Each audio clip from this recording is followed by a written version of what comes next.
Yeah, you always recount the story about how you won this quite significant acting. I did. I got to perform in the Kennedy Center in Washington, D.C. Oh, and cool. so, yeah, awesome. there was a... This is actually kind of awkward as well, but I'll tell it. So there was it's a cool story, but there was a contest called the Kennedy Center American Acting Theater Festival. What age is this around? This is all college. Oh, okay. It's the entire United States, and I would argue it's probably the most prestigious competition that you can do in college. Yeah. And no one from our school, both my community college and my college, had ever won it. We gotten runner-up a couple of times. Oh, wow. And runner-up for a whole country. For the region. Oh, so there's region, 5 different regions, and we represented the Midwest region, which included Wisconsin, Chicago, Illinois, Ohio. Oh, so you were the Minnesota. So you are the representative for the Midwest, is The what Midwest. I'm hearing. Was that like a competition? Midwest. Was that like a competition as well to get to that point? So yes, so Wow. I'm not explaining this. This is like very an well. anime tournament. Yeah, So, this is yeah, like a sports. This is like a sports anime. We gotta win regionals, Ma. We can do it. Let me scale it back. So if you're in a show, a college show, you'll have an adjudicator come and watch it. And the director chooses one actor and the adjudicator chooses one actor to then go on to this regional festival. And I was selected for 5 years in a row because Wow. and I lost every single time the first 4 years. So what did you have to do? So you go there and you have to do a 2-minute scene with a partner. It can be self-written, it can be from a famous play, it can be whatever, it can be a musical, it can be Shakespeare, whatever you want. It's actually 3 minutes. The first round is 3 minutes. If you make it to semifinals, they take like 500 or 600 different pairs, and then they narrow it down to 32 or 64. Wow. And then you do another 2-minute piece. So you do a 3-minute and a 2-minute. And then if you make it to the finals, you add a 1-minute monologue, right? So on my 5th year, I was like, okay, this is getting embarrassing. I've been nominated a lot. Oh, you never got to the finals. I made it to semis once. I see. Right. And at the school, at that time, a lot of people looked up to me as an actor because I took it really seriously. Yeah. I may not have been the most naturally gifted, but I would really... You put the work in. I put the work in. So I think a lot of people really had high expectations. Right. So I decided that for the final year, I got this amazing partner named Callie, and she's such a great actress, but she was really young. Yeah. She was like 19 or 20, and I was like 23 at the time. Right. And so you're asking someone really new to theater to take some big risks as we do these scenes. So the first scene was really easy. It's the funniest piece of literature I've ever performed in, and it was written by my old acting coach. So it's this guy meets this girl, and story as old as time, but the whole point is for the first minute and a half, 2 minutes, their inner monologue is talking instead of them directly. So he's saying, oh my God, it's her. And then she says it's him. Yeah. And it all leads up to their initial awkward conversation. Easy, clear. Made it to semis. We knew we were going to make it to semis. This scene was perfect. Right. The problem was it was so funny that we didn't have a contrasting piece strong enough. So I talked to this old wizened like Jedi acting coach, and I was like, I just don't trust this second piece that we have. And she goes, I have just this scene for you, but you have 20 hours to get it into shape. And I was like, all right. And she's like, it just came out, so I know the playwright personally. I'll email him and ask him if we can get permission to use his works. And I was like, okay. This was a really interesting play called Red Light Winter, and it's extremely graphic. And the problem with this scene was the character I played starts with him with a girl downstage looking up at him saying, I love you. And he says, you've never loved me, or something like this. Yeah. And they have this brief tussle of intense emotional connection of making out.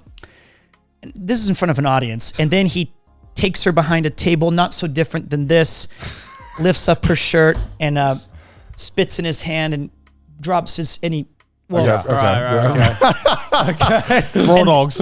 yeah. Yeah. And then, yes, this is actually kind of key. Then while this is happening, right, this thing, his phone goes off and he covers her mouth and he takes the call, and it's from his wife saying that he'll be home later. And then the real acting, the tough part is the girl has to take this information, this betrayal, and visualize it for everybody to see, plus all the risque stuff we're doing. Yeah.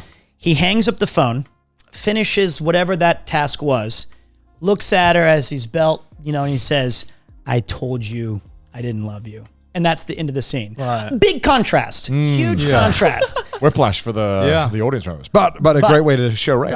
He was down bad. Easily. down bad. She was down bad. You were bricked up. She was down bad. You had to be bricked up for this? Bricked up, down bad. All these terms come full circle. And the key part of that scene actually is she does have HIV, and now he in turn will get it. wow. So that's not displayed in that particular scene. Yeah. So then we made it to finals. So now it's down to the final 16 people in our region. And this is like, we're in uncharted territory. Can we be one of the 2 winners to ever make it out of this region and go to Washington, entire D.C.? Midwest. Well, for our school, the entire Midwest. Wow. And so, because 2 people go from each region. And it was like, okay, this is it. And we drew numbers on which order we got to go in. Yeah. And I drew 15 out of 16, which I loved. I was like, You get to watch. I don't watch anything, but I want to be near the end because I know that those scenes that we do are so powerful. It leaves an impact. Yeah. Very much. And the monologue, so we start the thing, and I actually was so confident that I slept for about 40 minutes during the first round. So I was just like, calm down, rest, and my partner, poor Callie, was just Sweating and terrified. So I'll never forget it though, man. We went out there, and it was in Kansas, actually. The regional that year is in KU, so it's my own backyard. I had a chance to defend home turf. We walk out there, and there's 2,000 people in the auditorium, and they've heard rumors of I heard about this scene, so it gets dead silent. And that's already extremely exciting. So you're like, everyone's anticipating. oh man, it was so, you could feel the place just ready to go. So I was terrified, but you got to own it. So I said, hello, my name is Peter. This is my partner, Calliant. We'll be doing 3 pieces for you today. And inside, I'm all bricked up. I'm down bad. You're emotionally Well, so you had to then in the Emotionally, finals, you had to perform 3 scenes. We have to do the back to comic. back. It's a Yeah. 6-minute, Wow. and it's ruthlessly timed. If you go over time, somebody will put their hand up at 15 seconds, and then they'll stand up and say finish. And if you go over time, you're disqualified. Oh shit. So this is where, thank you for, it's like you're helping me tell this story. Well, I'm trying to visualize just Yeah. so I can get But the this same is- headspace. That'd be awkward if they shout finish at like the second scene. I know, Just- but I presume that's to make sure, because obviously if you were to... obviously timing is a huge part of acting, and being on cue and on time is important. Yeah. Right? So I'm guessing that's why, right? there was one problem though, and we didn't realize, was the comedic scene was so funny with 2,000 people. We had to pause for laughter. Oh. So I think they actually give you a 10-second grace period. So like, whatever. But so like we do the first scene, it kills. People are going crazy with laughter. There's already like tons of cheering. And then we got to put that behind us, and we have to do that really serious scene. Yeah. Yo, my God, dude, when that Whiplash. dude, you could not hear anything during that scene. Yeah. Yeah. Dead silent. One guy in the back was like, and it was dead. And then Yeah. I had like friends and family watching, and they didn't know I was going to do this scene where I'm like, Yeah. and it's just, but it's fine because it's theater. Yeah. And It's so, acting, yeah. and then we did a monologue, and I know that Callie went off stage, and I had to do it was a really great play called Recent Tragic Events about 9/11.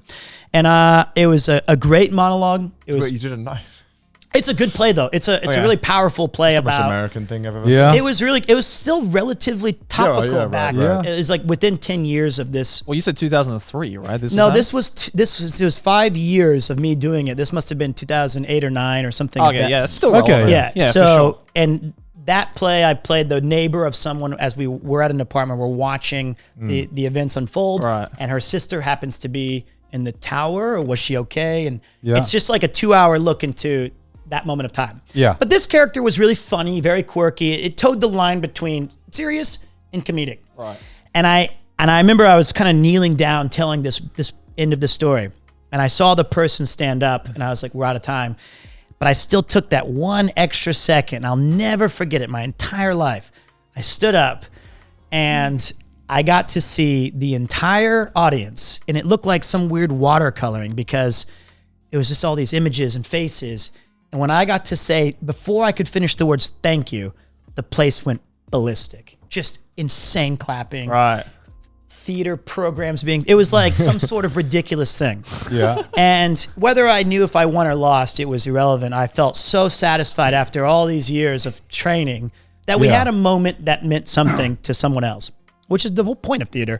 And so it was pretty exciting. And then when we found out, we ended up winning first place on that competition. We got to go to the Kennedy Center.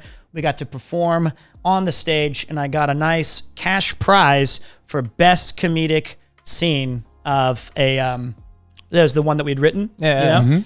And that money went straight to me coming to Japan. Oh, hell So, yeah. Did you end up winning in? We did not get the first place. Tragically, this is actually point of contention. This is really embarrassing. It is pretty, I mean, I don't hold them accountable, but it's really embarrassing that this happened. Yeah. During our second scene where the phone goes off, we had rigged it already so that someone would call. The stage manager for the Kennedy Center, who's not actually doing anything, they were just watching. Yeah. Their phone went off during our scene.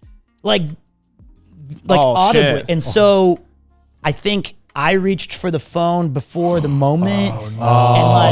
And Callie kind of rushed. Well, she didn't do anything wrong, but like she moved on to what I was doing. Yeah. And then we kind of like corrected it. And then it was like, wait, that wasn't. And then my phone went off when it was supposed to. And you're like, and as a stage manager, you're kind of like, you really should have had that on You're silent. the last guy on earth. You really should not have that on. But You fucked up. yep. So other than that, you know, I took those things that I learned and I taught drama in high schools here. I've been in some various funny, different comedic things for Japanese media, working for NHK, similar to you did BBC. So it's always been a through line of like my life and my career was doing theater, all from those radio bastards who told me I was That was worthless. the origin story. Well, often a shit experience is a bigger motivator than a good one, I find. Yep. So Yeah. there you go. For sure. I think your life is an anime. Yeah. It's crazy. We're just going through all like the canon events in your life. I do have Add one that to the wiki. brief one that sucked really bad when I told you Okay. failure. It's a quick one. There was ESPN is a pretty big sports network. You told me this story. This is so This is shit, such a funny fucking story. dumb. And I was like, it was right after I'd been fired from the radio station, and Yeah. they came to our town to interview anybody who, it was the first like reality TV show during like Survivor season 1 was still on, you know, and it was Dream Job where you could win a job as a host for Sports Center for a year. And I was like, dude, that's so sick. And my acting coach was like, yeah, go and fucking do it. What are they going to do? Z95.7 you? And I was like, yeah, you're right. I can go and do it. So I wore like my nicest suit. And I always looked kind of wild anyway with my messy hair. And like, I always stuck out in a way. So we're in line for there's like 300 people.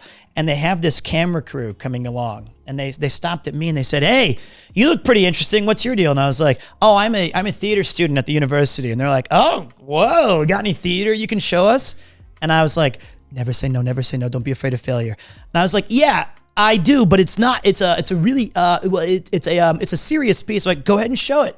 It was like really serious. It was like my dad like abused me, and now I'm like, So this is a sports center. I was like, but I did the monologue as best as I could, and I remember one of the lines in the monologue is what the hell do you think you're doing? Is one of the lines. Yeah. And I remember it was a camera like that with like this enormous camera. Yeah. And I could, as I'm doing the monologue, I see like the cameraman look like, should we just cut this guy? What's going on?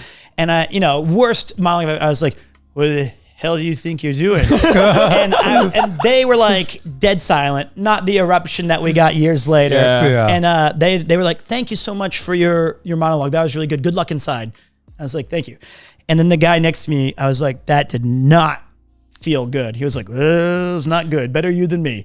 And I was like, okay. And then I was like, I didn't get invited to Bristol, Connecticut. I did not get invited to be a part of Sports Center. So I felt like, okay, at least I can live with the fact that I tried.